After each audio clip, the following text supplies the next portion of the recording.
If you want to fix private browsing not showing up on your iPhone 16e, so first of all, open up your settings. After that, we have to scroll down right your screen time. Here, let's find our content and privacy restrictions. After that, we gotta find our App Store, Media and Web and Games. Tap here and give it some time to load up.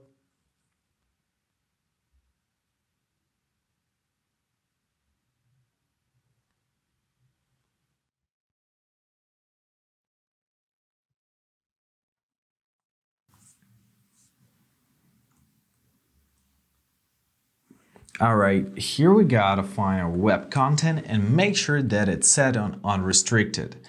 Great, now if we're gonna open up our Safari, it may reload, we will have our private option.